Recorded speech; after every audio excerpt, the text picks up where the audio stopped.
Hi, everyone. My name is Josephine Stack. I'm the Vice President of the PTC, which is the Parent Teacher Council, I think. It is the umbrella organization of all the PTSOs of all the schools in Westfield. So all of the members are presidents of the different schools and some of the board members.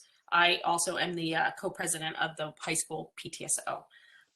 Thank you for attending this Board of Education Candidates Night. It's a great way to get to know some of the candidates that are running and hear their thoughts on some of the questions that you've submitted. Unfortunately, we can't use every question, but a lot of them are similar, so hopefully we hit on most of the questions that have come in from the public. Our moderator tonight is Lisa Winkler, who is in the League of Women Voters in Summit, New Providence, I believe in Berkeley Heights. And just to give you a quick overview before we get started, each candidate will give a brief intro, conclusion, and they will answer questions. There is no rebuttals. So they will talk, you guys get to listen. So it's going to be a great event. I'm going to turn it over to Lisa to get started, and off we go.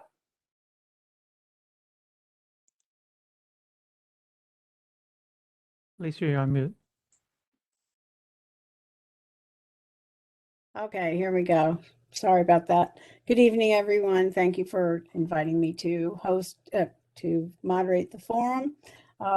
It's a pleasure to do so. As a former public school teacher, I consider public education the backbone of our democracy and of preserving our democracy. And I applaud all of you for stepping up to run. The meetings are long, the topics are hard, and you are doing the work that we need for our community's greatest commodity, which is our children and their futures.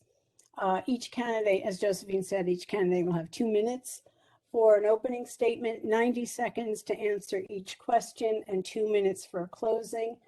In the interest of trying to get to as many questions as possible, we will not have rebuttals. And Ms. Stack is serving as the timekeeper, as she said. There are 7 candidates seeking election to the Westfield Board of Education. We will hear opening statements in this order.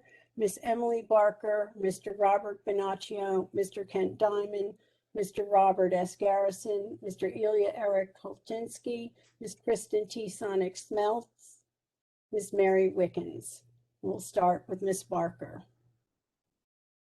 Hello, good evening. My name is Emily Barker. I'm a 12-year resident of Westfield and a working mom of 2 sons, one at Franklin Elementary School and one at Roosevelt Intermediate. I grew up in Queens and spent most of my adult life in Manhattan in the advertising industry, working with and traveling to markets in the developing world. I then moved to Westfield and made a change into professional recruiting about a decade ago.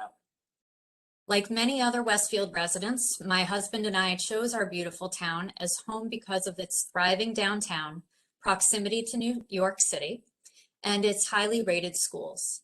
I decided to run for the Board of Ed this year because I have a vested interest in the continued quality and reputation of our schools, as well as the sensible development and maintenance of our Board of Ed managed sports fields. Moreover, I wanted to be a part of the decision-making process when it comes to what my children are learning. I believe in being an active parent to children in this school district from a part of the town that is currently not represented, Franklin School area, will allow me to bring a fresh perspective to the issues before the board. I believe in balance and representing all of the students in the community, those who are gifted, those who need extra help, and those in the middle. I also believe that being inclusive of all is the key to promoting unity in a diverse world. Thank you.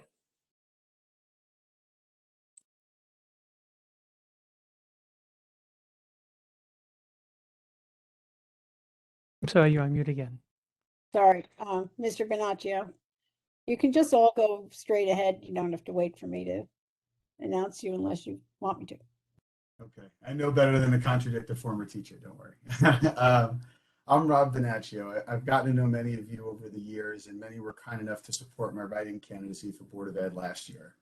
I started that campaign out of concern over what I was seeing or not seeing from our Board of Ed. I watch parent after parent ask questions about reopening plans, health measures, virtual learning, and support for our kids, and saw those go unanswered. With only a few exceptions, our boards and our superintendent's approach was political, reactionary, and in some cases a little aloof. Board members who asked their colleagues to be more responsive were shouted down. 2 years ago, I attended a meeting where classes were presented to the board for approval. We were told that the board doesn't read every class description, that it simply relies on its experts. All of this is the opposite of what parents should expect. Unfortunately, this overarching problem persists. Our students are combating significant learning loss from a virtual year. Our facilities and technologies remain subpar. We've neglected our fields and are contemplating a massive sports complex behind Edison to make up for years of inaction. We're letting politics get in the way of true diversity and cultural study programs.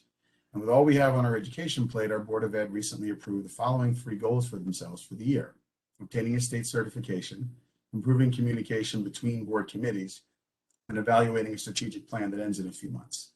They voted down an amendment to consider further growth opportunities for STEM programs.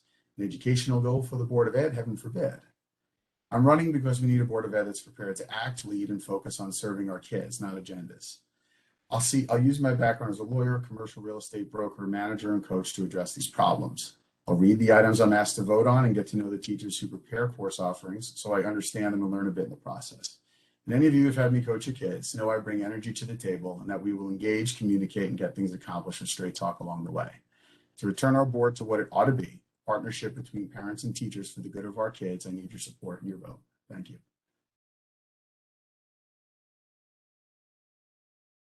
Hello. First, thank you to Josephine, to Lisa, to the Parent Teacher Council, and to the League of Women Voters for hosting this candidates night. I look forward to answering your questions.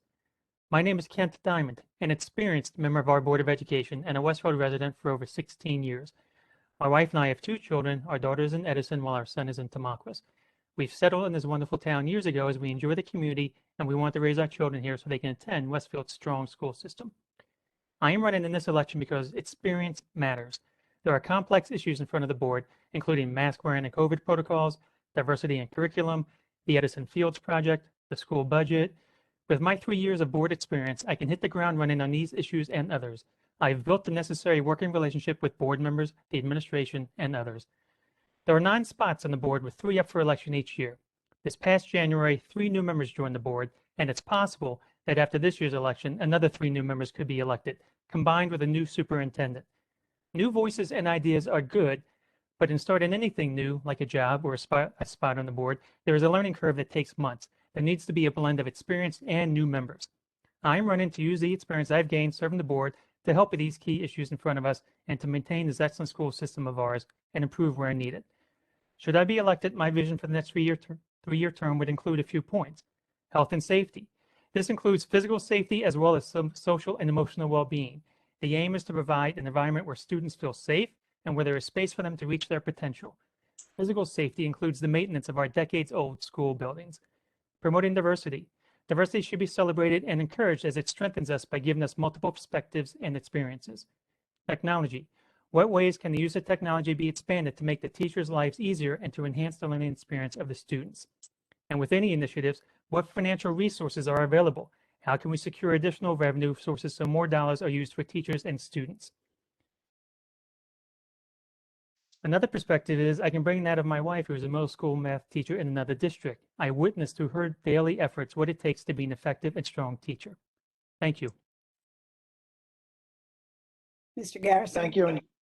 Thank you, and good evening. I too want to thank those that Kent recognized, as well as Brian Walker and the tech staff for putting this together, and for those of you who have registered to watch this debate and those who watch this in replay. My wife Eric and I moved to Westfield 16 years ago.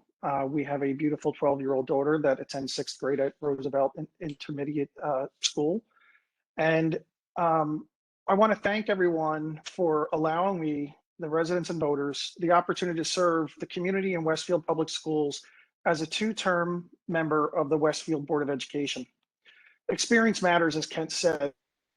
And during my 6 years on the board, I served on all 7 committees, as well as the semi-ad hoc restart committee that looked at the ways of dealing with COVID during the past 18 months. During that time, I've also chaired the Budget and Finance Committee, Curriculum, Instruction, and Programs Committee, Long Range Planning, and the Technology and Communications Committee. During this time of COVID, we've had many key achievements, and some of those include the Safe Return Plan, where students and faculty have come back full-time in person, upgrades to HVAC and ventilation systems in all school buildings, the successful search and hiring of our new superintendent, Dr. Ray Gonzalez, negotiating a 4-year contract agreement, which is very rare with the West Education Association, and personally completing all requirements for certified board member through the New Jersey School Boards Association. I take my role very seriously on the Board of Education, and I've spent a lot of time educating myself on issues. My background involves construction and working for a labor union, and I've dealt with school boards, municipalities, counties, a tremendous amount over the years. I even spent 4 years running the Department of Planning and Economic Development and the Improvement Authority for the County of Bergen. I have the residents and students' interests at heart, and I look forward to a robust evening tonight, and thank you for all those who decided to run this year. It really makes a big difference to have such a great, diverse group of people running.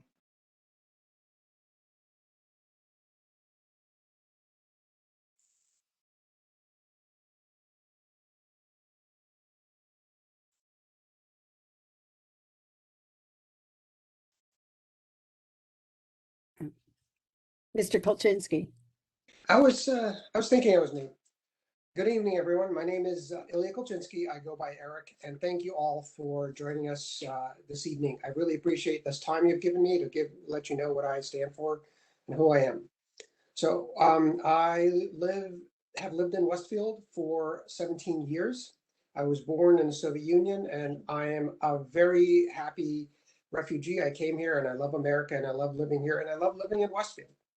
I work in finance. I hold degrees in aerospace engineering. I have a law degree, and I also have a degree in stats.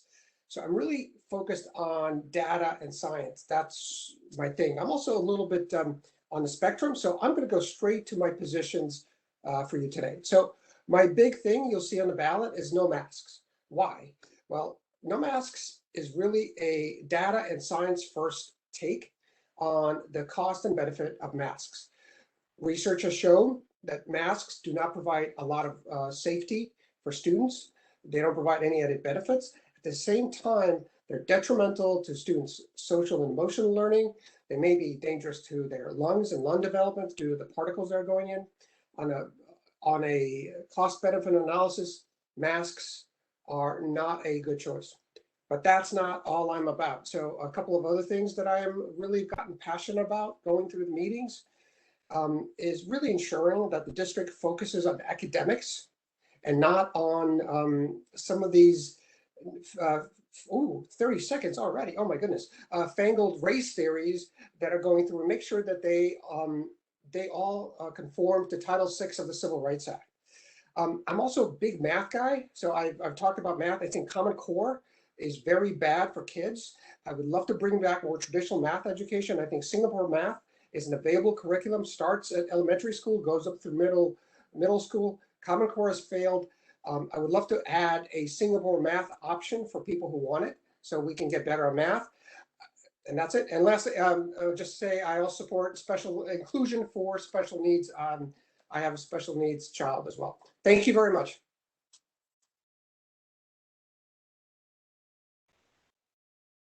Good evening. My name is Kristen Torriello Sonic-Schmeltz. Thank you to the PTC and the League of Women Voters for co-hosting tonight's Candidates Night, to my fellow running mates for your willingness to donate your time to serve the board, and to our community members for joining us in this important discussion. I bring a unique perspective of a Westfield student, teacher, and parent to the board. I grew up in Westfield, attending Tamaqua's, Edison, and WHS. I graduated in 1996. I hold a bachelor's in biology and secondary education from JMU. I hold a master's in biotechnology from the University of Pennsylvania. And most important to this position, I hold a master's in educational leadership also from the University of Pennsylvania. I taught biology at the high school from 2000 to 2006. Some will remember me as Ms. Torriello and others as Mrs. Sonic. And now I'm the proud mother of 2 children in our district, Desra in the 7th grade at Roosevelt and Grayson in the 4th grade at Washington. I recognize that there are certain pressing issues that we will likely discuss tonight, such as COVID precautions, instructional issues, and looking at the plans for our fields. For each of these issues and others that will arise, I want you to know that I will always start by listening first. Then I will collect all the information I can from all the stakeholders. Finally, I will assess that information collected by using two guidelines. One, what is best for our students as a whole? And two, how will such decision affect our budget, and what kinds of grants or local partnerships are available to help fund it? In closing, I am honored to be on the ballot and excited for the opportunity to advocate for our students, parents, teachers, administrators, and our town to create the best learning environment possible. Thank you.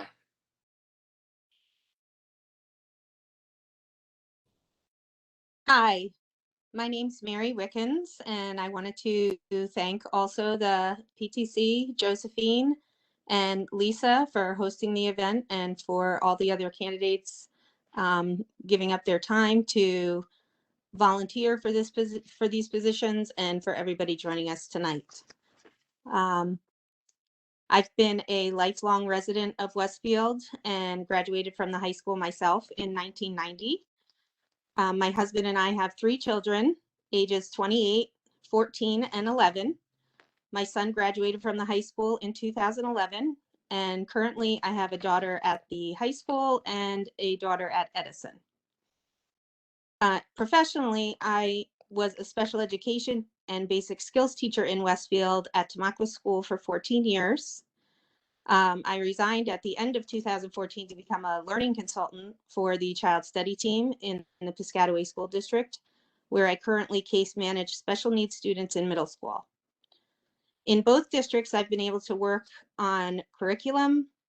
I was part of the COVID reopening committee, and in regards to union issues, I'm active in the union, so I've had experience on both negotiations, membership, and policies between teachers and administrators. As far as the community, I've been a board member of the Girls Softball League of Westfield, and which I currently hold. And also I've been coaching in the league for the past 7 years. In addition, prior to COVID, I volunteered as a coach for the Odyssey of the Mind tournaments for Jefferson and Tamaqua students. As an educator and a parent, I know how important being a board member of education is. I also know that you cannot please everyone all the time.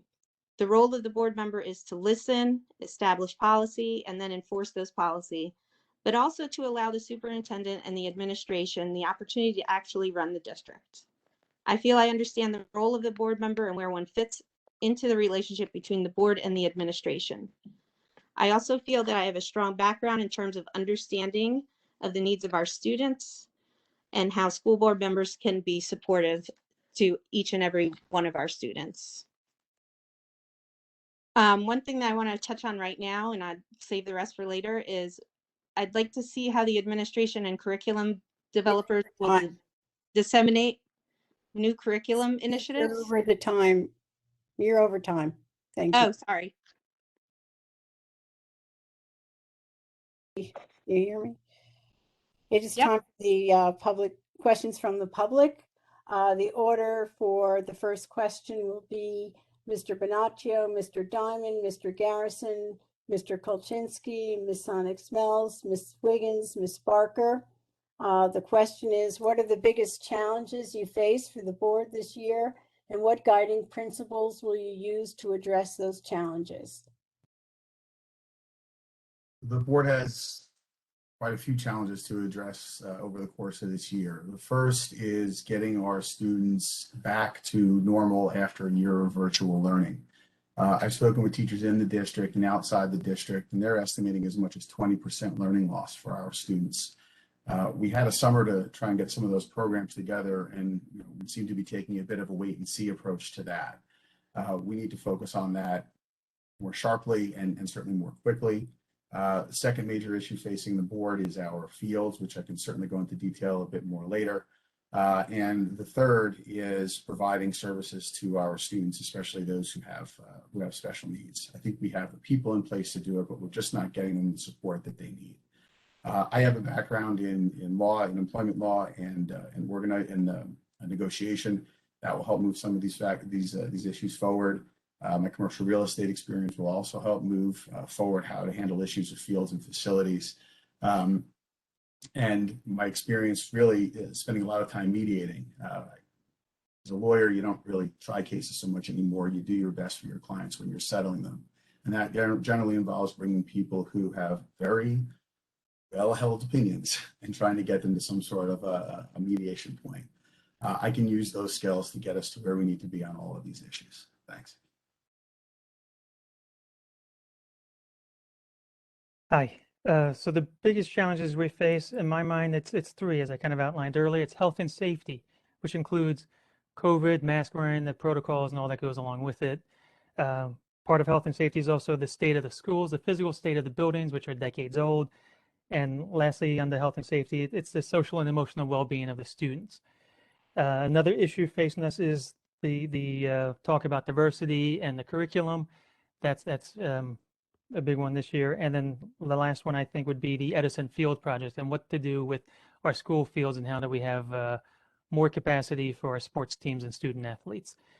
In terms of guiding principles, in my mind, I always think of what's best for the students first. We're doing all this for them.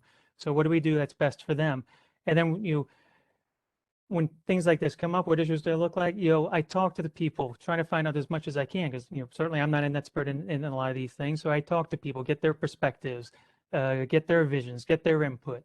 Talk to parents, talk to teachers, talk to whomever I need, and then also consider the financial impact. So there's a limited amount of money in the budget. It goes for teachers and sports and other things. So what are the impact on these issues when we come to resolutions in terms of finances, and what can we do to alleviate that?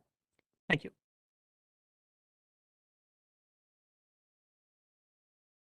Thank you. Measuring the progress made during the pandemic is the top challenge. The district must continue to monitor progress throughout the school year in order to assess individual student progress, the delivery of instruction, and the effectiveness of curriculum. Any learning gaps must then be addressed through targeted support. And that's something that the district has put together as one of our goals. Secondly, the continuity of instruction and support for social and emotional well-being of our students is also a very difficult challenge as we move ahead. As children grow and develop, a continuity of learning is essential for ensuring that students have better educational and developmental outcomes. Support for social and emotional well-being fosters a sense of security and safety, builds positive relationship with others, and provides equitable support to learning. And lastly, one of the biggest challenges we face is something that is a long-term approach and should be part of our upcoming 5-year strategic plan, which is looking at the condition of our buildings.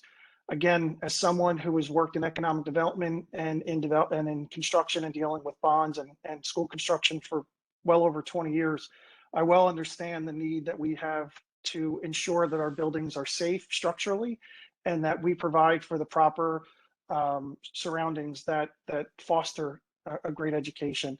And I'll get into that a little bit later as we talk about some other issues.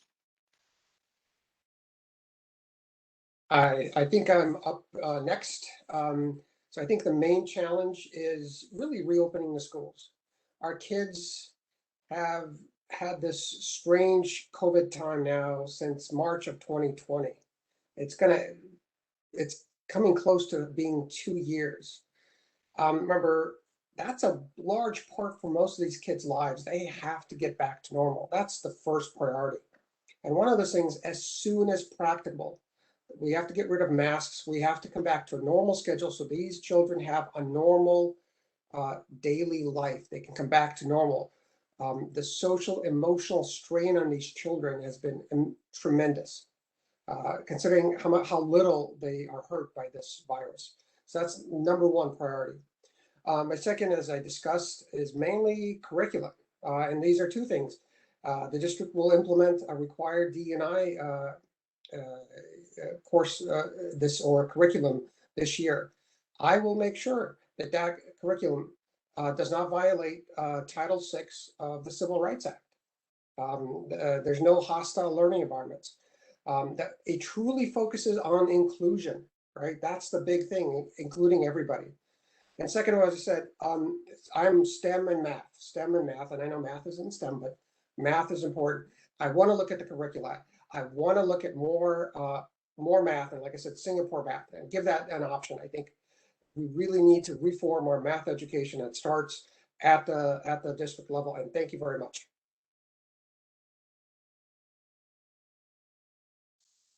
Hi. I would say our top priority is social and emotional learning. Our students are back in school, which is wonderful. Last night I was at back to school night, and the energy that was in the hallways was tremendous. And I'm sure that students feel the same thing being back in person. I'd like to see some more of the social events come back for the kids because they clearly need that. Second would be our fields. The children need a safe place to run freely during recess and gym, and a very large portion of our students also participate in after-school programs, sports programs that require safe fields. And then third, the long-range planning committee said last board meeting that they will be looking at full-day kindergarten. We need to figure out how we're going to find the space and the money to support that program. As I mentioned in my introduction, the way that I will go about doing those things, my guiding principles, are listen first, research from all the stakeholders, and then assess using two guiding questions. One, what is best for our students as a whole? And two, what does the cost benefit analysis look like for the district? Can we afford it? And if no, do the positives outweigh the costs? If yes, what options are available to make it happen? Like what kinds of grants and local partnerships can we come up with? Thank you.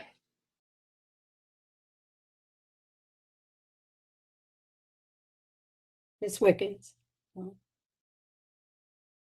Hi, thank you.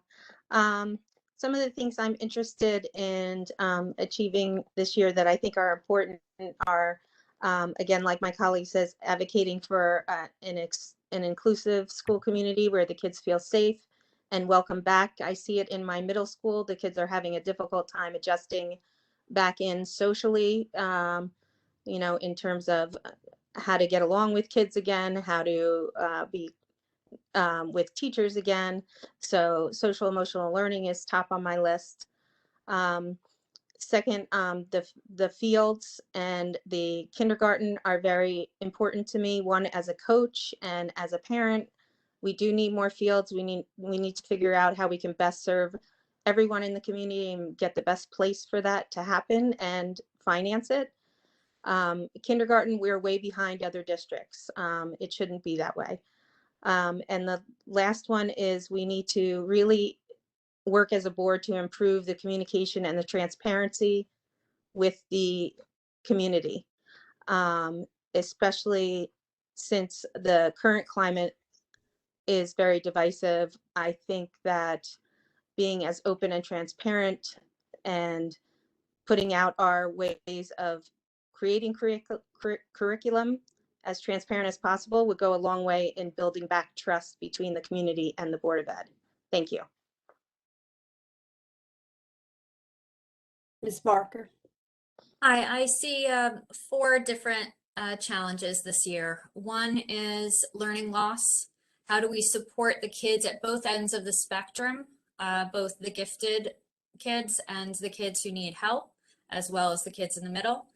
Number 2, diversity. How do we discuss diversity in an inclusive way? I see this as has been a very big challenge so far in this year, and I'd like to see us tackle it in a more inclusive way in the time coming. Also, how do we support our students' mental health coming out of the pandemic? How do we avoid segregation in terms of vaccinated versus unvaccinated kids? The social component is extremely important as well. I would also say that how we assess our fields appropriately and balance the needs of the community versus the concerns of the residents is also a very big issue. Thank you.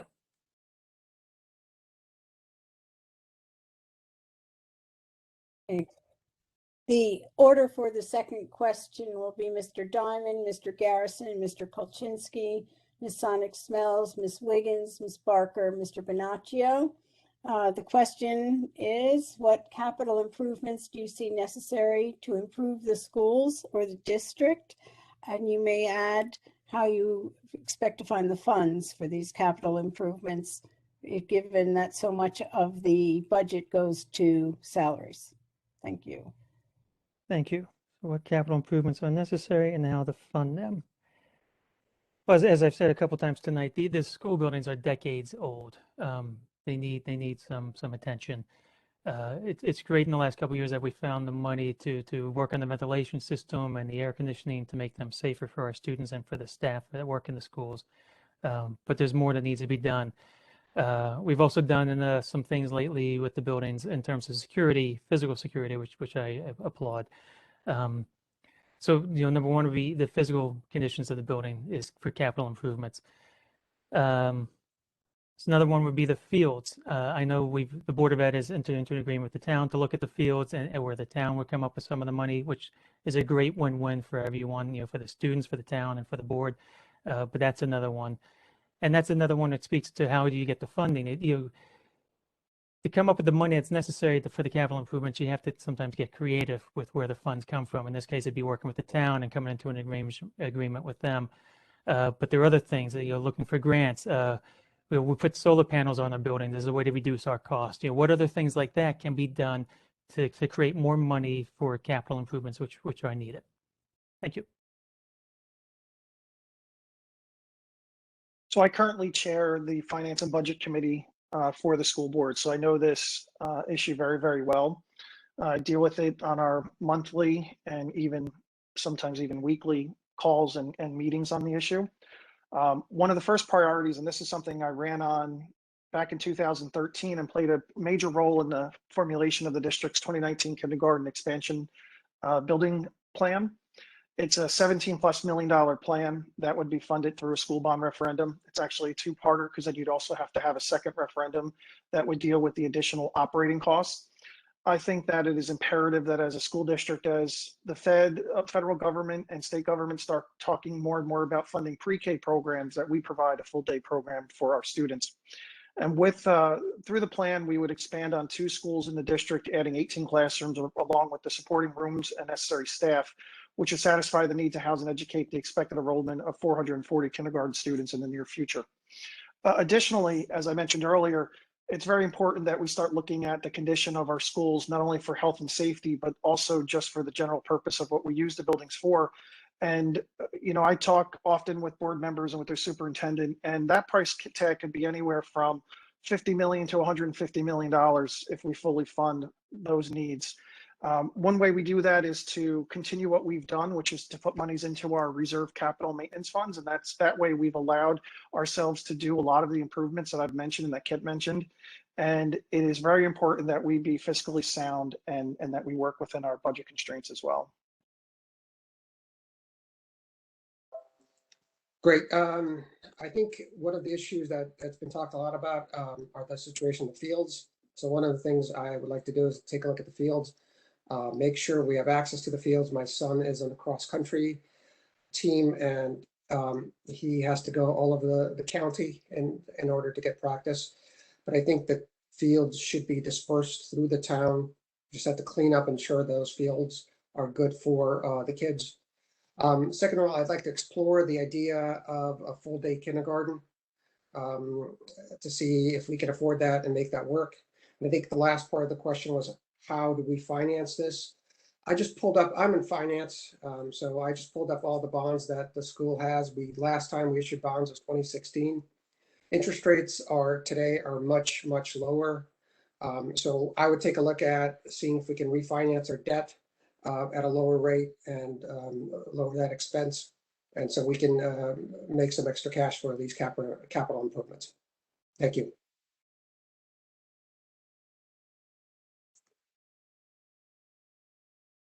The top capital improvements for our district, as I see them, are 1, our fields first and foremost. I would like to collaborate with the town to hire an athletic and school fields manager whose sole responsibility is to develop, implement, and maintain a field maintenance program for all 10 of our schools. In terms of funding that, I just recently found out that there is an entire department dedicated to this at Rutgers through their horticulture and turf management department. And I would like to reach out to them and look at creative partnerships where we might be able to create some sort of internship program. Second, I would review the current facilities plan and ensure the prioritized projects are being addressed and executed in each building. And I would trust that these items are accounted for in our current budget. And then third, my dream would be that every school have an outdoor classroom like Tamaqua's. And there I would work in collaboration with the PTC and the PTOs and the board to see how we could fund it. Thank you. Hi, thank you. My top priority, I feel as an educator and as a parent is what a lot of us have said, which I'm glad that we all agree that this is a crucial issue, is having the kindergarten become full day. The expectation of our students going into first grade doesn't correlate with the amount of time that they get in the kindergarten program we currently have. When you include specials, recess, snack, they barely get maybe an hour, hour and a half of education. And as many of us as parents and educators know, the best way to get them on the path to success is with early education. That would hopefully include a pre-K program that is part of the district. Right now, I know we do have pre-K. It is funded partially by the parents. The other thing I would like to see happen is I've been in the schools, I've taught in the schools. They are in disrepair and disarray. They're very old and need a ton of work. And I think Rob Garrison did a great job explaining on how we can get referendums and bonds together. And Kristen brought up the idea of grants in some way to improve the look and the health of our schools. Thanks. I think that there are two capital improvements that we need to make. One is to the fields. I agree with Kristen in terms of having a team solely dedicated to maintaining the existing fields. As a mom of sports kids, I would love to see all of our fields that exist now in usable shape. I'd also like to see new fields in a way that represents the whole town. That it's distributed evenly in the town, that everyone is happy to have them. I would also like to see some capital improvements to the school buildings. The structures are old. They do need to be improved.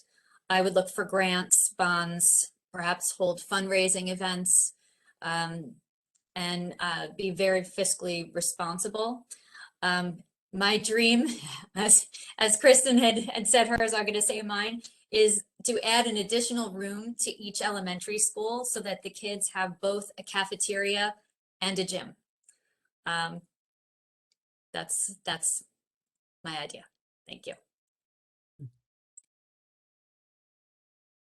I think that's me. So, you know, in my business, I'm not just asked as a commercial real estate broker and manager to find buildings for folks, but to help them assess their short and long-term maintenance needs, their future capital and space needs, and as someone who's managing the business that I'm part of, to make sure we do the things that we need to do on a tight budget, and for my clients on their tight budget.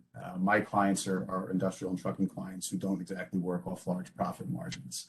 Our buildings are old, our fields are old, and our technology is inconsistent. I can't say how many times I hear from my kids that they were in class on their Chromebooks and something, you know, just fell out of connect and it stalled the class, etc.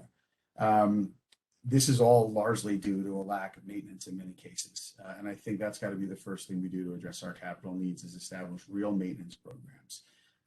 We should have a joint town and and district fields director to handle the exterior of our schools. We should be utilizing grant funding for things appropriately. So I see technology as a great place to utilize grant funding. We can't take anything off the table. So I would support using bonds and bonding for major capital approvals, taking advantage of different interest rates. And we definitely need to ensure that our tax base remains strong so that we can continue to build our deferred maintenance capital fund reserves for the larger projects that we have. This all needs to be rolled into a long-term capital plan that focuses on the needs of our buildings. And I'll say there is, thanks very much.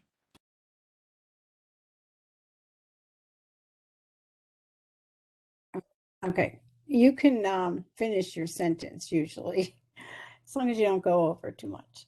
Okay, the order for the third question is Mr. Garrison, Mr. Kulczinski, Ms. Sonic-Schmelz, Ms. Wickens, Ms. Barker, Mr. Bonaccio, Mr. Diamond.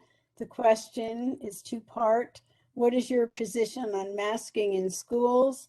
What role does a Board of Education member play in enforcing public health guidelines from local, state, and federal public health officials?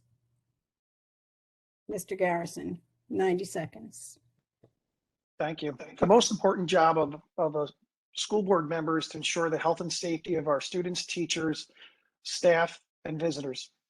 The pandemic has presented numerous difficult decisions for everyone in Westfield, particularly parents.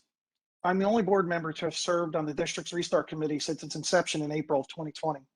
The committee, which is comprised of school administrators, teachers, parents, medical professionals, and a town health officer, continually focus on health and safety while maintaining continuity of instruction and to support social and emotional well-being of our students and staff. In August, the governor issued a common sense mask protocol at all public schools that preserves the ability for students to receive substantive education while protecting them from potential exposure to COVID-19. I fully support his decision and will fulfill my oath as a school board member to enforce his executive order. Other key COVID-19 mitigating factors include physical distancing, sanitizing, disinfecting surfaces, and proper ventilation. Those are all things that we have to keep in mind. And as far as dealing with outside government officials, we are really at the mercy of the laws of the land. You as a board member, you swear an oath, you actually sign the oath that you uphold the rules and laws of the state of New Jersey. And that is exactly what we're doing on this school board through honoring Executive Order 251 from the governor. But as the role of the state of the Restart Committee, we continually look at ways to make it easier and more enjoyable as students come back into school full time. Mr. Kulczinski. So since I'm the person who has the no masks label, you'll have that on the ballot. Let me take a while to discuss why I feel that way. It's not a crazy idea. So I am obsessed, like I said, I'm a data person. I'm obsessed with reading medical research. It started many years ago because I have family on the spectrum. So it started in reading that new research. It transferred to COVID. This is what I found, reading not the news stories, but the actual papers that have been published. Children are not affected by COVID. Masks really don't work. That surgical mask that people wear have only filter about 12% of particles that come out. Even a 95 masks, if they're properly worn, 60%. If they're not properly worn, about 12. And all these papers I can send around if they're required. There's research that shows no significant effect of masking as prevention for COVID.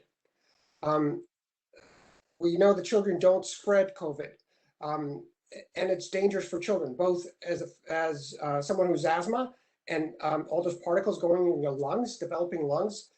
There's a lot of missed social emotional learning from that, and it's a physical distraction. The teacher can't see people. The students can't see the teacher. Lastly, on the role of the Board of Health, I was born about 50 miles away from Chernobyl, from a city of Chernigov. I'm a big believer, I'll finish this one sentence, that elected officials, and this is what board is, are superior to appointed technocrats and bureaucrats. And what is required by law is what I will do, but I will act as an independent elected official. Thank you. Sorry for going over the time.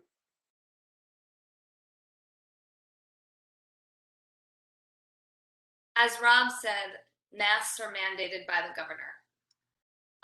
My daughter lives with several severe anaphylactic food allergies. My entire life since she was 4 months old is finding the can in the cannots.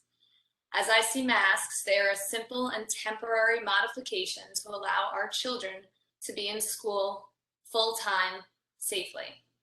When the governor lifts the mandate, then it's up to the town and the board to collaborate together to decide what is best for our students, both physically and mentally. Thank you. Thank you. Hi.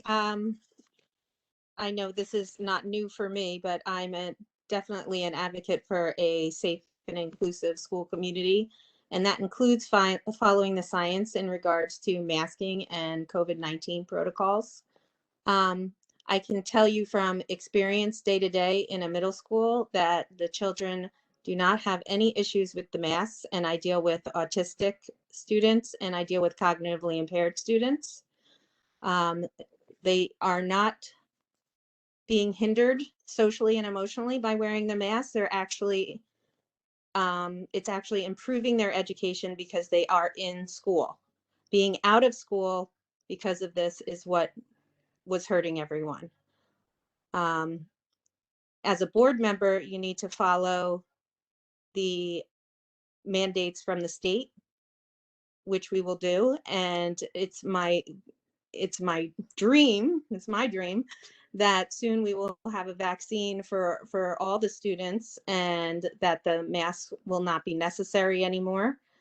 But until then, I believe that following the science is keeping us in schools, keeping the kids happy. They're happy to be there and the teachers are happy to be there. Thank you. So as everyone said, at this moment in time, there is a state mandate for masks. I believe we need to focus on what comes next. What is the best path forward to support the kids' mental health coming out of the pandemic? When masks are made optional for students, how do we support the children, the parents, and the teachers in this transition? Because everyone is involved. I think that is the role of the Board of Ed, to assess what that support looks like. Thank you. I guess it's tough to go later in these things. So I'll reiterate, we have a law to follow, and we follow the law. I'm certainly not going to be in a position to tell kids that they need to respect themselves and each other and tell them what the law is something different. You don't respect that. I'm very concerned now about how we are dealing with students wearing masks in schools. I've spoken to a few teachers who are within our district, and I want to make sure that the rules are clear. I'm not 100% sure they are about what needs to get done.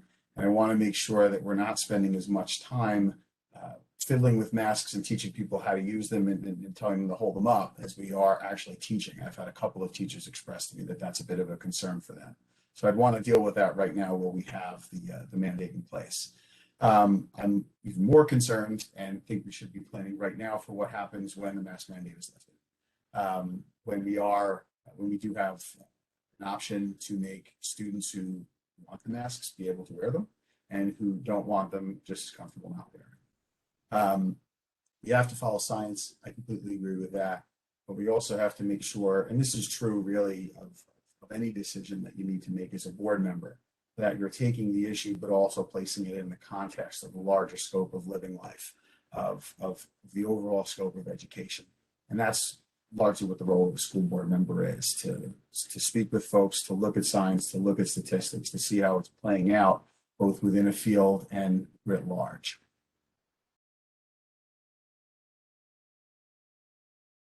Wear a mask, don't wear a mask. In the midst of the COVID-19 pandemic, there seems to be a recurring issue that has included discussion of what our town students should do. We should listen to the health professionals and what their recommendations are. This especially holds true for students who are not yet eligible for the vaccine. And we should follow the governor's executive order. During the summer of 2019, I represented the Board of Education along with Rob on the District Restart Committee, which brought together a wide group of people from the superintendent, school principals, the school nurse, the district building and grounds managers, representatives from the teachers union, and the town health officials. The overarching goal of this committee was to discuss how to safely educate the students while protecting them as teachers and administrators from COVID. One of the items discussed then holds true today. Wear a mask. It's a selfless act that can have a positive impact on those around you. Imagine the students who are unable to wear a mask for whatever reason. One of their best defenses against COVID is those around these students wearing a mask. I think we all suffer from pandemic fatigue and want to put our mask away, but we are in a much position now than we were last year, and we should be in a much better position next year than we are now. In the meantime, we can listen to the health professionals and support those around us by wearing a mask. Once the COVID cases drop and the younger students have access to vaccines, then there may be a time when the health department recommends that mask wearing is optional. Until then, we should wear a mask. Thanks.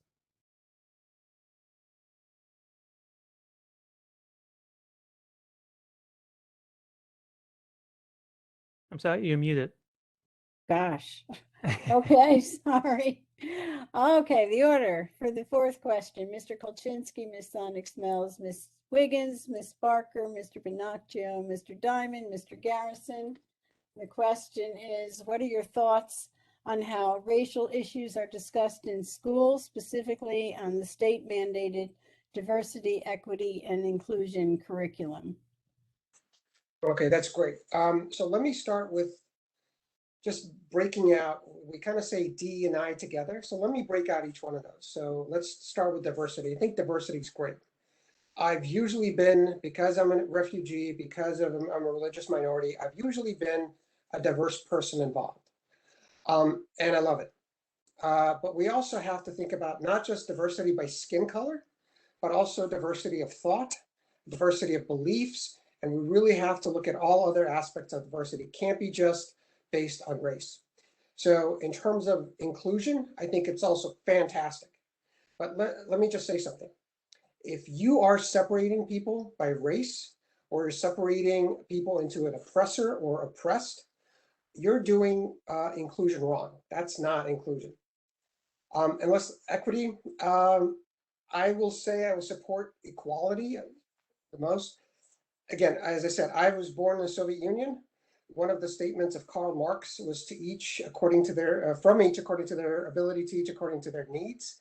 And as we've all seen that cute little equity cartoon, that sounds like sort of a foundation of communism to me. And as a refugee from communism, that doesn't sit well with me. So again, I support equality, equality of opportunity 100%.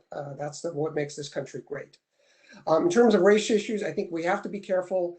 Title VI, I think a lot of people have fashionable beliefs. We have to be careful. Title VI of the Civil Rights Act, not violated. Thank you.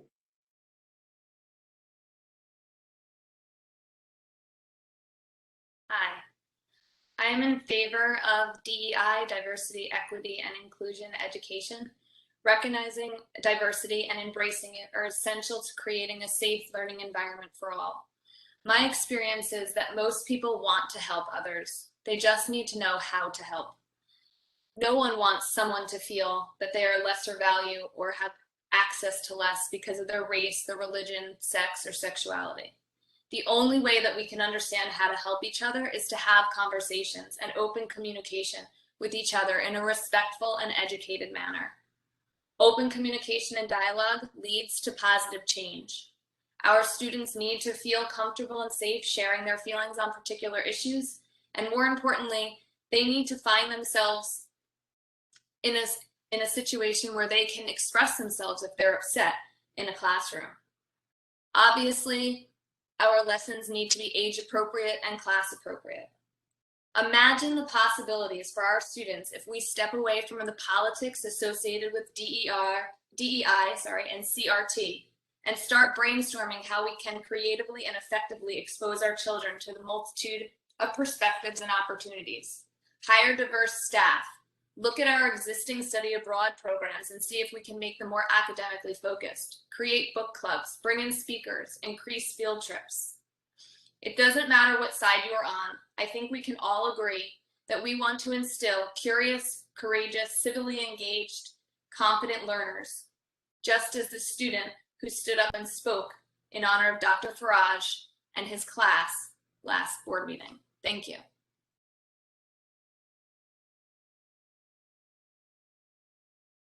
Hi. since it is mandated by the state right now, the DEI curriculum is, we need to focus on how we're going to build a framework for curriculum in Westfield for our students. I think it's a very important initiative, but it's also interpreted by community members in different ways, which I think is leading to friction, because the idea of DEI, people have different ideologies of what that means. DEI is not just about race, it's about inclusivity of sexual orientation, it's inclusivity about religion, it's inclusivity about cultures. It's all of those things together. I don't think we need to focus just on the topic of race, but I know that's a divisive method, and there might be some more background that people need to go back and look at exactly what DEI is. It's not CRT. I think we need to have the professionals get the PD that they need from the district in order to work with their students and with their parents on disseminating how they're going to present this to each grade levels, and how they're going to engage the students in critically thinking about this and getting to the next level to incorporate it in their academics. Thank you. I think that teaching our children to celebrate and appreciate diversity of all race, ethnicity, ability, and opinion is very important. I think this should be done in a unifying and a collaborative way. I do not, however, believe that the oppressor narrative checks the inclusive of all box in this mandate. The oppressor narrative has been exampled in several Board of Ed meetings, and I find it divisive. It is harmful to the self-esteem and overall well-being of all of our children.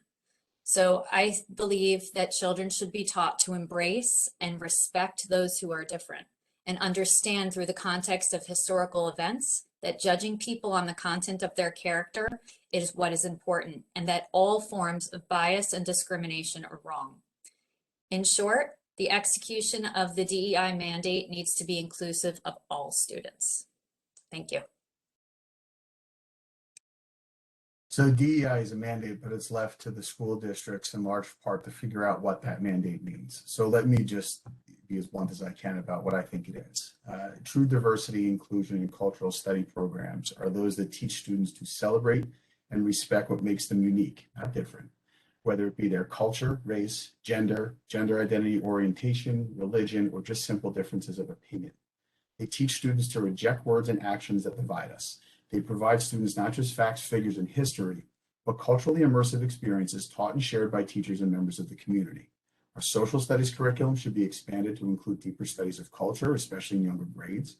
Our counseling and programs should also be expanded to teach students perspective and how two people with different and firmly held points of view can take the fear out of having an honest conversation.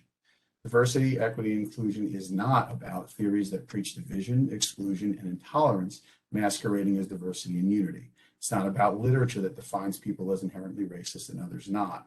It's not about coursework that presents theory as fact or support for action that calls for yelling, canceling, or threatening violence against others. I have one rule when I coach kids: it's respect. We cannot show it to others in the form of understanding, empathy, and listening to what someone else has to say. Rather than focusing on how right we are, we cannot expect any diversity, inclusion, or cultural immersion program to succeed. Respect begets respect. And for those who believe these values mean hiding the bad things that have happened in our history, it does not. It means we need to stop spending so much time focusing on the bad that we fail to see the good in actually solving our problems. Hello, I support DE&I. Our country's history should be taught, and that includes things like slavery in the 1800s and the American-Japanese camps during World War II. We should look at our country's mistakes and try to learn and to grow from them so that we don't make the same mistakes again. Our diversity should be our strength and not a weakness. We need to bond on our commonality so that we can become a more unified country. We should strive to be a district and a town that understands each other's perspective, one where we can empathize with one another and show each other kindness. We should teach our children about our past, but also how to reach out to others so they can understand our differences and to understand multiple perspectives, not to judge others, but to be kind. Thank you. In March, New Jersey became the most recent state to require diversity, equity, and inclusion (DEI) courses throughout K through 12 education. As such, I voted to approve the district goals in the areas of DEI instruction and professional development. It is important to support students' growth and academic achievement through a comprehensive review of the curriculum, as well as enhancements and expansion in professional development. Identifying issues preventing students from fully engaging in their education, and then providing targeted solutions or resources, including responsive classrooms to address them, is key to achieving educational equity. Age-appropriate lessons must be developed with the assistance of sample plans and resources from the state as the district moves forward in fulfilling the requirements of DEI instruction. Now, DEI should not be confused with the recent public comments made at our board meetings or by media and social media headlines misidentifying critical race theory as a curriculum taught in schools that causes race-based guilt among young white children. The idea of indoctrinating students is not new. CTR is just the latest salvo in a debate. This type of divisive discourse when discussing historical instances of racism must stop. And one story that I'll tell is that I remember the first time that my daughter was taught about historical acts of racism was with Rosa Parks. At first, we're a little bit taken aback that as a 5-year-old that she was taught that. But when she came home, what she talked to us was about the empathy and the feelings of hurt that she felt for Rosa Parks, not about guilt, not about trying to blame anyone. And that's really what DEI is all about. Thank you.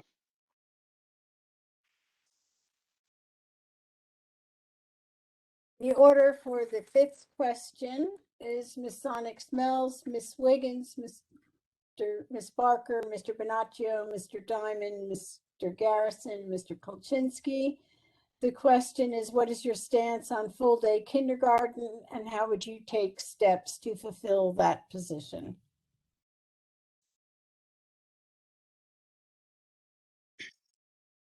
I am in favor of full-day kindergarten. In fact, it's one of the things that I would like to focus on, and I was really excited that the Long Range Planning Committee brought it up at the last board meeting.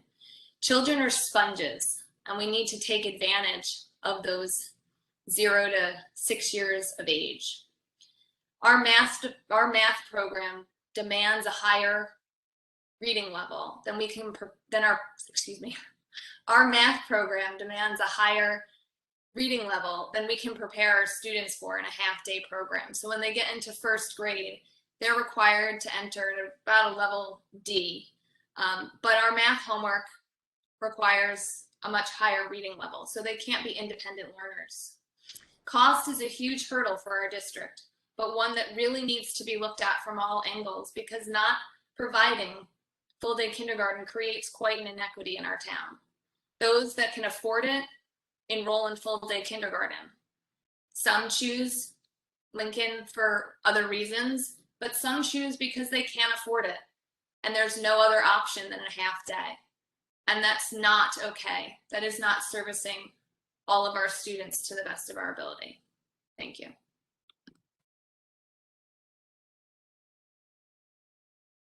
Thank you. Yes, Kristen, we and I agree on kindergarten being at the forefront for our students. We've been talking in Westfield for many, many years, trying to get a kindergarten program that was full day up and running.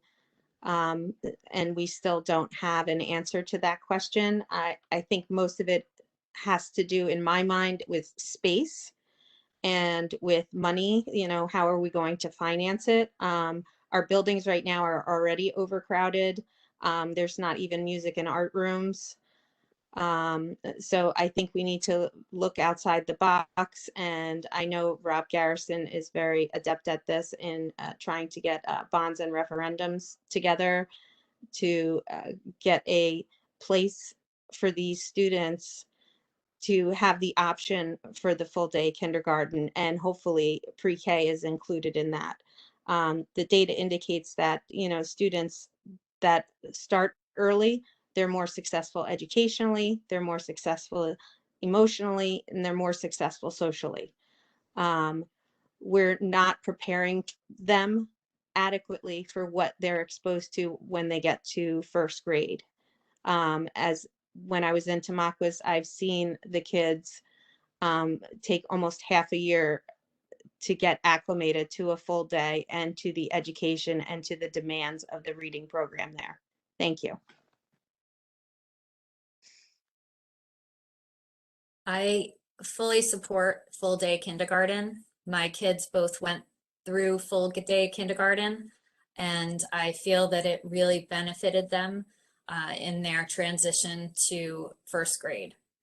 I think that in terms of the costs, I understand first the challenges in terms of the space and how are we going to pay for it.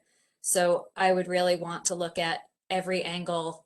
What are the barriers? What are the challenges? What are open to us? And be fiscally responsible and make sure that we proceed with a plan that is responsible and the community is really for. Thank you.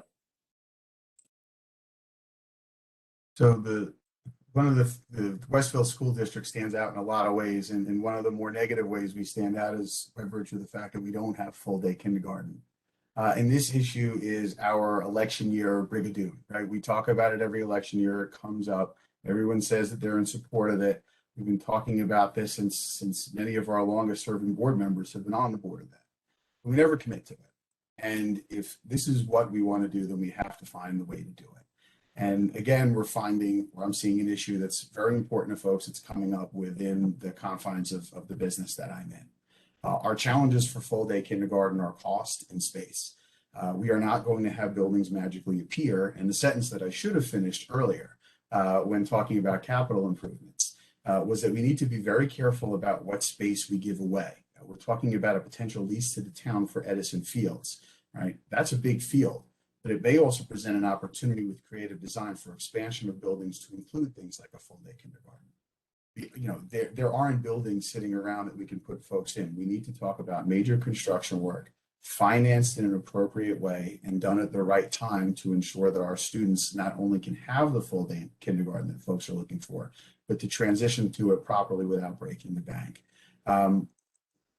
But we first have to start by stopping talking about it and stop campaigning on it and start actually committing to it. Hello, I support full day kindergarten, and I know at least when I was on the board did look into this possibility along with the associated cost. But then this was rightfully put in the back burner when COVID hit. The board at a recent meeting said they would start looking at this again, and I support that. In the past, the board has looked at many different ways to make this happen and what the cost would be, both from an initial investment to build for it and from an ongoing expense of paying new teachers and associated materials. There is an outline of a plan where additions would be made to 2 existing schools to house the over 400 projected students, which would require a 2-bond initiative. The first one would build for the construction of the additions, and then 18 months later, based on the law, as I remember it, Rob can correct me if I'm wrong, we come out with a second bond, so we'd have money to hire the teachers and the materials. I think full day kindergarten should be explored to see if a plan can be developed that works both operationally and financially. Thank you. So to be absolutely clear, the school district has a plan for full day kindergarten. As Kent hinted at, we even had a fallback plan to the bond referendums, but COVID put that on the back burner. We did an assessment of all the school boards. We had our architects do that. Our architects were very familiar with our school district. They looked at each and every school, assessed the possibilities based on the needs, and we did a population estimate study so that we know how many students we're projected to be having within a 5-year period. And that's where we developed this plan to have 8 classrooms added on to 2 different schools. 9 classrooms added on to 2 different schools. And we've had all the conversations we need to have with the state. We had a timeline in place and a plan ready to go. It was not feasible to do during COVID. There's no way that we could have pushed for a full day kindergarten when we were dealing with the issues that COVID has presented us. I will guarantee you that if elected, this will be one of the first issues that I bring up As Kent will tell you, I was the bird chirping in everybody's ear for years on this. And I wouldn't say that I'm the reason, but I will tell you I'm one of the main reasons why this issue is not. I think people placated me and had the survey done just so that they could have me shut up and not keep talking about this. But we have a plan, and we can update the plan as needed. But we're ready to go with full day kindergarten through a bond referendum, and we're ready to go, and we're there. Great. Like I think everyone else who's been answering, I also support full day kindergarten. However, I do say, considering the support, it's amazing. We still haven't got it kicked off the ground. One of the ways that I can help, given Lincoln is pretty small, it's not clear how we would fit everyone. I think I am the only candidate, and correct me if I'm wrong, with capital markets experience, specifically debt experience. And what I can do is help to ensure that we issue our bonds at the lowest possible rate and supervise that so we can get funds and whatever we need for full day kindergarten. Thank you. We're going to have two more questions and then the closing.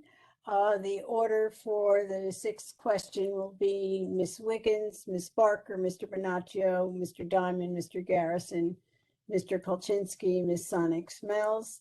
The question is, what are your thoughts on the Edison Field project and on the lighting of Board of Education fields? What are your concerns regarding cost and materials used in the fields? Hi.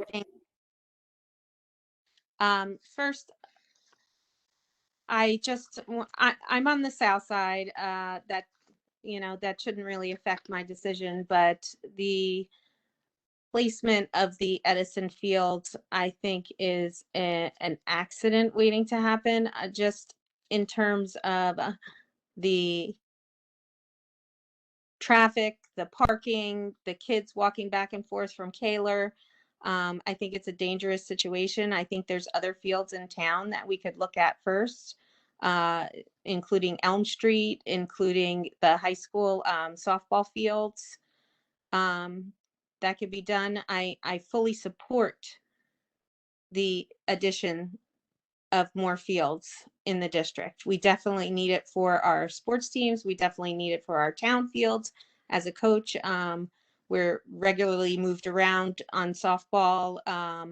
And Rob B. and I know this, that softball is usually left to the last. So I'd love to see that Westfield High School field really made better. I'd love for it to be grass. I think grass is the more natural choice. I'm not really that educated on turf and grass, although I am looking into it with the Facebook page for the people that want the natural grass. But lastly, I just think that having it at Edison is just a dangerous combination right now. As most parents of sports kids, I know that our town needs additional fields. And perhaps just as importantly, we need a proper maintenance plan for the existing fields. Sports is an important part of Westfield, so the fact that so many existing fields aren't well maintained and usable is a problem. Adding additional fields is paramount, and it must be done in an appropriate way, especially if the fields are to be in a residential area. All environmental, residential, and economic factors must be weighed. Overall, I believe there should be an appropriate distribution of the fields around town, which should be done with the health and safety of our kids and the residents in mind. I think that those leading the fields project need to come to a compromise with the town and the Board of Ed that everyone can get behind.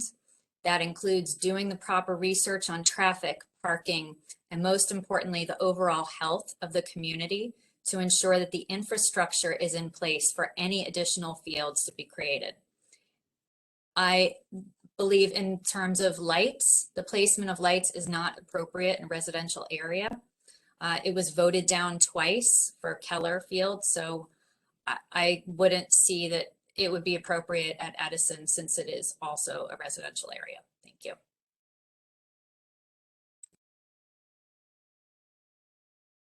I think we're all waiting for this one. So the Edison plan, even as modified in my mind, is a non-starter. The idea of turfing a field the size of a functional equivalent of a small Amazon fulfillment center, even the newer plan is 200,000 square feet, does not make sense. Putting lights in a residential neighborhood does not make sense. I am not, in saying this, by the way, saying that I am opposed to looking at grass alternatives for fields appropriately placed in research, nor am I appropriate to lit fields appropriately placed and researched. We just need to stop trying to shoehorn this idea into a neighborhood that's already overburdened for many of the reasons that have been put forth. And I really do encourage folks to look at the research done by the residents in this area for any one of a number of reasons why this plan doesn't work. And we keep throwing darts in the dark at it, right? We keep coming up with this plan, then hiding it back and coming back with something else and not talking to the people who really need to be spoken about. It's also the wrong solution to what our real problem is that we do not have enough usable fields here. And that is in large extent on the Board of Ed. I understand there's limited dollars, but you don't fix your roof and not mow the lawn. Our fields have been neglected for decades, and that is what's causing most of our problem. As Barry had mentioned, we spend a lot of time getting moved around in softball. Other sports have the same issue, and it's not because there isn't enough space to go, it's because there isn't enough space we can use. We need a true maintenance program. You want to share a service, do it with the town and the schools, having a real maintenance director educated on field maintenance, give them a real team to do this work, and you do it now, not 2 years from now, which is when this Edison project is supposed to start, to the exclusion of all other work. Hello. Overall, I think the idea of the Board of Education working with the town on increasing the number of fields in our town is a good thing. It will benefit the students in our district. However, I have some concerns with the current Edison Field proposal. Edison School is a school, and it's not a sports complex. And with Keller Field across the street, there will be an increase in traffic and a shortage of parking. I'm sure the residents on Norwood Terrace do not want their street full of parked cars of those attending events at Edison. Edison is a school surrounded on 3 sides by houses. Do we want to place lights on these fields that would negatively impact them? Democracy Park is better suited for lights. From a health and safety perspective, I am not sure turf fields are the way to go over grass fields. Turf fields can run 40 degrees hotter than natural grass fields. Crumb rubber or old tires are used in turf fields, and when these fields need to be replaced every 8 to 10 years, they cannot be recycled, so are destined to fill our landfills. Let's bring in the expert at Rutgers to help us explore maintaining grass fields. Let's conduct the studies on traffic and parking. I support the idea of the Board of Ed working with the town on developing new fields, but wonder if we can do better than the current Edison Field plan. Thanks. So I played a major role in securing the first step that really made all this possible, which is getting the school board to sign the letter of intent with the town to look at the possibility of building these fields. 2 years ago, 3 years ago, this process has started through the master plan review, which is required every 5 years by the state of New Jersey for municipalities. And the issue of fields was very prominent. And the limitations are really felt by what fields are available. There's only certain things that the town can do with town and or county properties that are utilized through open space. So the next logical step was to look at and seek the involvement of the school board. For those of you who attended the meeting the other day, I am a little bit limited in what I can or want to say because I am a current member of the school board, and I don't think it's appropriate for me to talk about details. But I will tell you that I'm probably the only one here, I'm definitely the only one here tonight who's attended all 3 public sessions of 3 hours each. And I listened to and heard all of the comments, both against and for. And I've also seen the changes that were made by listening to those comments. The changes made weren't simply done in a vacuum. A lot of them reflect the concerns that were expressed by residents. And there are a lot of pieces yet to be done that the town has said that they will move forward on, including some of these studies that were discussed tonight. And I think it's imperative that we wait till these studies be done before we say what should or shouldn't be done in any particular area, turfing, artificial, real turf, until those studies are completed. So I think our town needs more fields. Every time I hear where my son's next practice is, and it's in Clark or somewhere else, it's crazy. So we need more fields. I do believe there has to be a better solution than putting all of them in one space behind a intermediate school. We have to do better than that. That's just does not make any sense to me. So I would like to learn more. I'd like to learn more from parents who have concerns about that. I've been listening to them. I've been attending a lot of the board meetings. I've been listening to people's people's views on this. I have to say I have a concern about the complicated nature of this transaction. You know, if you're going to do something, just do it. Don't go through the city back and forth. If we want fields, if the city needs fields, let's just do it directly. Let's not go through these sort of circuitous routes. And lastly, I've heard people talk about the artificial versus turf, and I think that makes a lot of sense to me. And now people are concerned about the turf, the artificial turf, and how that affects our children.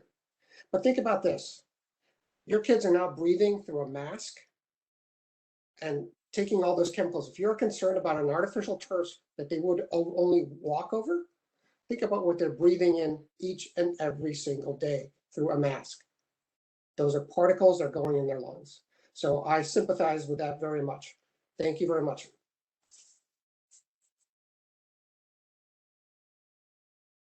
We need new fields, that's no question. This is a great example of me applying my guiding principles to a problem. Before running for the Board of Education, I would have said Turf Edison all the way. After doing my research and listening to all the stakeholders, I no longer favor that. Now I would like to see grass fields at all 10 of our schools. I still think we need turf in town, just not at our schools. Let's look at Elm Street, Memorial, and/or Tamaulipas Park. In terms of lights,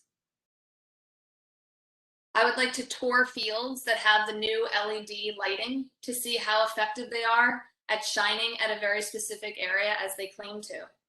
To address the community members' concerns of increased crime and noise, I would suggest creating a policy that allows the lighted fields to be used only for practice and possibly limited to 1 or 2 night sporting events. They don't even have to be varsity events. They could be non-varsity events. It still gives us an opportunity to bring our community together in a structured way, bringing adults and kids together for some good, clean fun. Thank you. Due to the time, we will move to closing statements. Before we begin, I would just like to thank all of you again for running for this very important role. To the public, I have to put on my league hat and urge everyone to vote. Mail-in ballots are already out. So every vote counts, particularly in small towns. Elections are won and lost by 1 vote. So don't sit any of them out. And we will start the closing arguments with Ms. Wickens and then go to Ms. Sonic-Smells, Mr. Kulczinski, Mr. Garrison, Mr. Diamond, Mr. Bonaccio, and Ms. Barker. Thank you, Lisa. I just want to go back and state my reasons for running for the Board of Ed. I'm really interested and would love to be an advocate for the community, the teachers, the students, and the parents of Westfield. I'd like to improve communication and transparency with all the stakeholders with regards to the decision-making progress and roles of the Board of Ed, especially with the new curriculum initiatives that include DEI and the phys ed health. I think it's a way, if we have that transparency, to really build back the trust between the community and the Board of Ed. What we've seen at the Board of Ed meetings is not a friendly environment or a trustworthy environment. I'd also like to advocate for a safe and inclusive community, which includes supporting science and social emotional support, letting all perspectives be heard, and work with the board and community to improve our infrastructure, technology, and curriculum to continue giving the students the excellent education they have. In my current position in Child Study Team, I'm often involved in contentious meetings with parents regarding their children. I've been able to develop relationships with the families I serve by creating an atmosphere of mutual trust through continuous communication and keeping informed on each student. What's worked best, though, is keeping conversations with parents civil and productive and being in constant communication with them. Dismissing other views is never a productive way to solve problems. And I also want to thank the other candidates who volunteered to run for the board. It's a difficult role, and I applaud them all for deciding to try and serve our community. I appreciate the commitment of the parents and students and grandparents that have been continually attending the board meetings and advocating for their children's education, and hope to see them continue to do so. Thank you. Thank you to Rob, Mary, Rob, Kent, Emily, and Eric for engaging in this meaningful conversation about the major issues facing our district. Thank you to the PTC and the League of Women Voters for hosting us, and thank you to our community members for submitting such thoughtful questions. I also would like to thank my family, the Toriellos and the Sonic Schmeltzes, for their support and encouragement. As I mentioned in my opening, I bring a multitude of perspectives to the board. In addition to earning a master's in educational leadership, I'm a 1996 WHS graduate, a former biology teacher at the high school, and a current parent of 2 children in the district. Helping students reach their fullest potential is my passion. Every student has different strengths and weaknesses, as do our teachers and administrators. Each come to the classroom with a unique set of experiences, values, and interests. Such diversity can add rich culture to the classroom if recognized and embraced. As a member of the board, I will help foster the development of an inclusive and safe learning environment by being an active listener and researcher, gathering as much information as I can from all stakeholders to make informed decisions for the betterment of our students and our school community. Over the last several weeks, I have had many important conversations about what we are doing well and where we can still do better. Please continue to reach out. Together, we can and will make Westfield schools the best they can be. You can reach me via email or connect with me on Instagram or Facebook at Sonic Schmeltz, the number 4, Westfield BOE. I am Kristen Toriello, Sonic Schmeltz, and I would like to thank everyone on this call for their support of Westfield and for the Westfield schools. Please remember to vote. Thank you and good night. Well, first, I just want to thank everyone, both my fellow candidates, the moderators, the parents, everyone who came to watch. Thank you all for your time. Really appreciate it. So I'm going to leave you with 5 ideas. I've been trying to be clear, concise the whole time, so I'm going to leave you with 5 ideas. First of all, I'm going to start with one of my favorite quotes, and this is a quote by the late, great Richard Feynman. He's a Nobel laureate, and he's a former Caltech professor, and he's a father of quantum electrodynamics. And he said, "Science is the belief in the ignorance of experts." So I want you to be a science-first parent and a science-first voter. Go out there, read the research. It's out there, it's free. I can get you started if you'd like, if you contact me at my email. Take a look at the research and make a decision. Make a decision yourself as a voter about what is good for your child, especially with respect to the masks. So number 2, I was listening to the other candidates, and one thing I can tell you, I think I'm going to be one of the, if I am elected, I would be one of the more independent voices on the board. A lot of the candidates said, well, if we'll listen to this person, we'll listen to that person. This is an elected board. This is not an appointed position. Your role as an elected official is to be an independent voice for your community. Yes, you listen to people, you hear people, but you have to make your own decisions, and I will be an independent voice. Number 3, math, and math. I'm very focused on math, especially Singapore math and other options of traditional math education. I want to make sure we have gifted and talented. I want to improve and strengthen our math and science curriculum in middle schools and high schools, including adding courses in linear algebra and discrete math.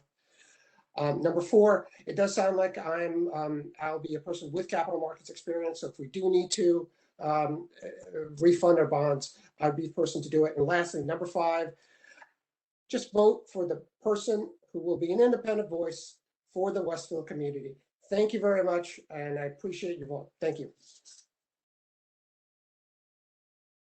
Thank you, Lisa and the New Jersey League of Women Voters and Josephine and the PTC for putting this together. It's such a great forum to hear the different voices and thoughts and opinions that people have and that the candidates have brought to the table tonight.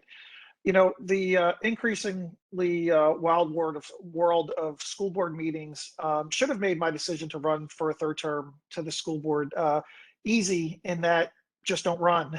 But instead, it strengthened my resolve, and I doubled down, even despite being in column 6, which is no man's land, and 6-2 at that, which is the worst position on the ballot. But my resolve has been strengthened because not only generally listening to folks and attending the board meetings as I do as a board member, but also listening to the questions and answering the questions tonight just show how much work we need to do, but how much work the school board has done and what the function of the school board is. And I think I've shown tonight just how important experience is. There's no learning curve. Typically, it's a 1 to 2 year learning curve when you're elected to the board. And you'll see that when you go through board trainings where they literally tell you that. I'm 6 years on the board. I don't need to have a learning curve. There are a number of initiatives that have been put off by COVID and are dealing with the pandemic that I look forward to pushing forward and not having to learn or rehash. It's really about being able to go through with those strategies and plans that we've been working on for so hard for so many years. I thank the voters, I thank the residents, the parents for their belief in me in the past, and I humbly ask for their vote again. I hope that you go all the way to the right and vote for column C. And I feel very confident that during my 3rd term on the board that I will do twice as much as I've done in the past, and really be able to accomplish so many great things that are needed for this district. Thank you. Hello. Thanks to Josephine and Lisa for organizing this evening, and to my fellow candidates for participating. I present myself for election as an experienced Board of Education candidate with no hidden agenda or preconceived notions. I offer my skills and talents in building budgets and financial analysis, in building strong, meaningful relationships, and in listening. I offer my reliability and commitment, as I know the hours involved in going to committee meetings, board meetings, talking to others, gathering information, etc. I will use my experience for the benefit of your students in our district. Further, I bring an open mind to the Board of Education as I gather as much information as possible on issues, talk to the people I represent, consider the financial impact, and support decisions that best serve your children and the Westfield School District. As a member of the Board of Education, I believe it is a responsibility to not handle or try to interfere with the day-to-day operations of the school, but rather to work with the superintendent, the other board members, and others on setting Westfield's district goals and a 5-year strategic plan. In this town of ours, we value a superior education of preparing our children for the lives ahead of them. As a board member, I will be committed to maintaining our level of education and continue to improve in areas such as health and safety, diversity and curriculum, and technology. As issues come up, like the Edison Field Project and full-day kindergarten, I will seek out the opinions and perspectives of others, as well as gather the necessary data, incremental cost, etc., so as to make an informed decision. Remember, experience matters. And as Rob said, he and I are in the last column on the ballot. The last column is your first choice. So I humbly ask for your vote on November 2nd. Thank you for your time this evening, and have a good night. I wish you had something snappy for being right in the middle of the ballot, but I don't. I want to start with thank yous as well to Josephine and the PTC for putting this together. Josephine spends a lot of time emailing us and making sure that we're all very comfortable doing what we're doing, that we understand what's happening, and that is not a short task. She spends a lot of time on it, so thank you. And thanks also very much to Lisa and the League of Women Voters for keeping us all corralled and for all the work they do to promote voting, which is what I certainly need you to do for me. I appreciate all that work. I do also want to thank the candidates. You know, our town, if you've seen them, is full of a lot of social media warriors who like to use the confines of a computer and the lack of accountability that's provided to tell everybody what they ought to be doing and how they ought to be doing it. But it takes a group of very, very special people to come out and actually put themselves out here as my fellow candidates have done, and really take the chance at being responsible for action. So the things that have struck me a little bit in this debate are really two. We've talked a lot about the use of limits and experts, and I don't spend a lot of time worrying about things that limit me and using them as an excuse not to act. As a Board of Ed member, obviously you work within your role and responsibility, but I'm very interested in seeing how we can use the role and expand it, have it be more responsive to parents and students and teachers. The parents of the kids that I coach and the kids as well know that, you know, you get to see me in a lot of different lights, and I don't just care about you when you're on the field. I care about you when you're home, whether it's studies and the rest. As a board member, I want to be more active, get myself out there more in the community, make sure teachers and students and administrators know exactly who I am, so that when issues come up, I can be a great facilitator to help them get solved.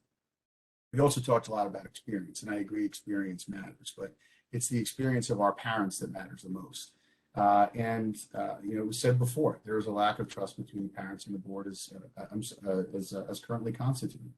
We need to change that. We need to be out and about and speaking with our parents and getting them more involved in what it is that's going on. Time.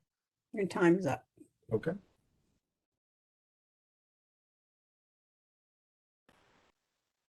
Thank you for allowing me to express my views tonight. Fellow parents and residents, if you're looking for someone who's committed to focusing on academics and teaching our children how to think rather than what to think, then please consider voting for me.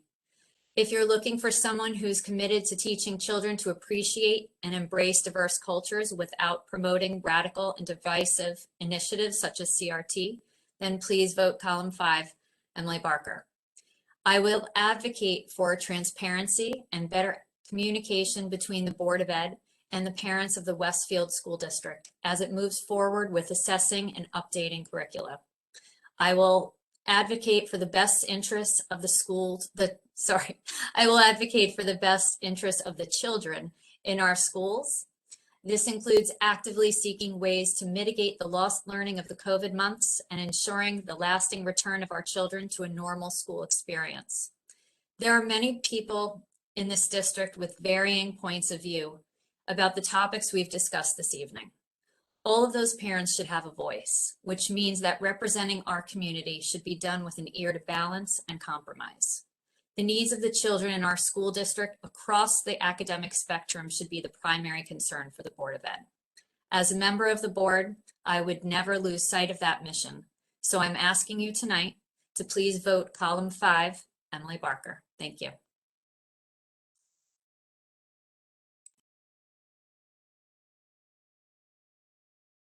That's it. Well done, everybody. Good luck. Josephine, to you. Thank you. I just want to say quick, I know it's a long night, so we'll keep it very short and sweet. It was really a pleasure to hear everybody's views. As Rob pointed out, I do send some emails that tell everybody what to do, and everybody was very kind to respond nicely to me.